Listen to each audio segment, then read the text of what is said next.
Assalamu alaikum, мен көршілерім, туғандарым, қандайсыздар? Бүгінгі шығарылышысы негізі өзгөчө болот. Сіздер көріп тұрғандай вольер для собак деп коет экен буну. Буну билгендер бар. Ит канада койгуш, ит бага турган жер экен да. Буну эми сиздерге тааныштырып кетейик. Ушундай кылып ит баккандар көп экен да негизи. Шаарларда или кээ бир айылдарда кээ бир байлар ушинтип багат экен. Бул размери 4ке 2, мындай узунунан 4, мындайынан 2, анын үнүштү да 2. Бир сире айландырып көрсөтүп коеюн сиздерге. Негизи кээ бир көрүүчүлөрүм айтат болчу экен, буну бизге эмне кереги бар депчи. Буну алуучулар бар, аны ошолорго көрсөтүп атам да негизи. Буну билгендерге. Буну эле алгандар атайын заказ берип жазаткандар бар экен. Анан туугандар, эми сиздер буну канча сомго жазалды деп ойлойсуздар да, мисалы. Мен буну бир 15 000 сомго жазалды экен ойлогом да. Аябай кызыгып аткам, тоокана кылып койсомбу депчи, тоокана или да башка нерсе экен деп. Көрсө бул көп чоң акчага бүтөт экен да. Эсептетип келсем, строй материалга барып 42 350 сомго бүттүр туугандар. Не деген ушундук. Тем более мына иттин бул жерде уязында жазып атыптыр, но жыгач менен. Бунусу жок, ал акчада. Анан бунун шифры жок. Шифрда өзүнчө акча. Негизи мына өстөрү үчүн жазаткан экен, калың листте алган экен туугандар. Ошо лиси жок, бул уязы жок, 42 350 сом кетиптир да туугандар. Ошо ушунча акчага бүтөт экен. Эми ичине кирип көрсөтүп берейин сиздерге. Мына полдору аябай жакшы. Размери болсо узундугу 4 метр экен, бийиктиги 2, анан капталда 2 метр экен туугандар. Мына бул ит, ушул ит. Болот, анан бул жерде туалет болот экен, булардын өзүнчө туалети. Бул жер таптаза. Анан ушундай коет экен, суу ичкен, тамак ичкен чашкаларын бүт жазат койгон экен. Бул жерин жыгачтарын көрүп атабыз. Бул жөнөкөй жыгач эмес, бул жана баняларга тага турган жыгач экен да. Профилдерин көрүп атабыз, профилдерин аяган эмес экен. Бүт тарапка мындайынан да кетирген, мындайынан ар кандай кылып кетирген экен да. Ортосунан да кетирген экен, анан профилдерин да бул жерге аябай токкогон экен туугандар.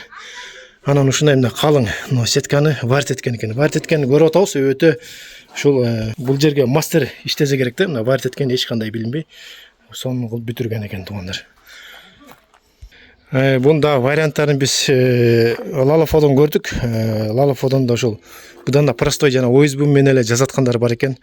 Алардын баазы 75 000, 80 000 сомдон сатылат экен да. Ушул ошондайларды көрдүк. Негизи мен деле биринчи жолу көрүп атам мындай нерселердичи. Атайын ушул чоң иттерди бакканга ушундай кенен кылып атайын вольер деп коет экен буну. Вольер деп атайын атын койгон экен. Буну билгендер көп экен да. Ошол полдордо мощный бардыгы бир тегиз сонун кылып жасаган экен туугандар. Мына бул жерде жыгач ошол банянын жыгачы жана айткандай. Өзүңүздөр буйрса дагы алганайын да светтерин коюп койсоңуздар вообще сонун көрүнүп калат да булчу. Буйрса. Анан бул жерин көрсөтүп коеюн сиздерге. Жат. Атайын ушундай кылган экен.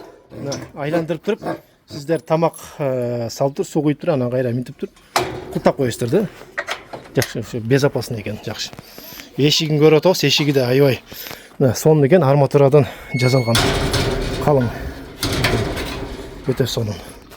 Буну кара кылып краскалап койгон экен. Эми өзүңүздөр каалаган краскалап койсоңуздар болот, эми ар кимдин өзүнүн вкусуна жараша. Бул жак эми капкара кылып сиздерге даярдап краскалап койгон экен. Сонун кылып. Бул эми домигин да тааныштырып кетейин. Бул домигин да жазып аткан экен азыркы учурдачы. Лактап, бунда эле полный лактап койгон. Бул дагы бүтө эле экен, дагы обшивать этилип кышкыга даярдайт экен. Ушузу менен кошо комплект сатылат бул.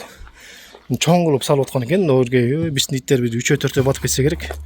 Бир бурчуна коюп коет кышкыга, бул итке условия жата берет ичинде. Алыстан да сиздерге көрсөтүп берейин, айландырып. Сонун экен. Анан жана ойлоп калдым ушунча бага бүтсө материалын атайын эсептеп келдим. Бүт сүрөткө тартып алдым. Эмнесине кандай акча кетти, ошонча канча акча кеткенин. Ошол сонун кылып жасалган экен. Ошол туугандар, азыр эми баазын сурайбыз, буну канчага сатат экен. Буну кран менен көтөрүп кетсеңиздер болот экен. Буйрса кайка алып кетсеңиздер да. Мына туугандар, Лалафодон көрүп атабыз, самый мына кичинекей көрүп атасыздар, үстүндө адам отурганда көрүнүп атат. 75 000 дейт. Бул самый простойлор экен да. Көрүсүздөрбү? 75 000. Мынакей. Анан экинчи көрүп атабыз 80 миңге жазылып тур. Бул деле самый простой экен, көрүп аткандай. Бүт мына ОСБ менен эле жасап койгон да, оңой эле кылып туруп. Мынакей листтер жука эле листтер болсо керек. Бунун баасы 80 миң экен. Мына туугандар, кожоюндан баазын сурадым. Бул мынакей материал эле 42,5 миң болгон. Анан ошо листтерин да өзүнчө алган экен. Буну да ошо менен бир 50 миңге барып калды. Плюс работасы бар, эми муну жазаткандары бар, лагы бар дегендей. Аныз эле 50ден ашып кетти болуш керек. Анан эми кожоюн 75 миң сурап атат бугачы. Эми любой нерсенин ошо мээнети бар дегендей да. Ошол эми туура эле баада жана Лалофодон көрүп атканга караганда жакшы жазылыптыр бул. Чоң болуп буйрса кенен 4 метр, нар жагы 2 метр, бийиктиги 2 метр. Мекен жайы болсо Талас областы Манас району Покровкада. Ошо телефон номерине байланышып өзүңүздөр келип да көрүп кетсеңиздер болот, туугандар. Бул эми көрүп тургандай жерге да тийбейт, жерден бир 20 сантиметр көтөрүлүп турат экен да, жакшы экен. Рыс деген неме эч кандай болбойт. Ушундай буттар бар экен, мына астында жалпак. Жерге тийбей көтөрүлүп турат экен да, жакшы экен. Суу агуу, кар жааса да асты суу болбойт экен мунун. Мына туугандар, мына итти да киргизип атат. Ушундай ит сүйүүчүлөр үчүн, ит баккандар үчүн ушундайларды издегендер болсо мына буюрса табылды. Эми экранда турган номерге байланышкыла. Мекен жайы болсо Талас областы Манас району Покровкада. Эми алам десеңиздер, алыс жактагылар. Бишкек болсо салып жиберебиз дейт. Байланышсаңыздар. Ошол. Как болсо да эми салып жиберет. Мүмкүн машинаңыздар болсо өзүңүздөр эле келип алып кетсеңиздер болот. Экранда номерге байланышкыла, баазын болсо айттык.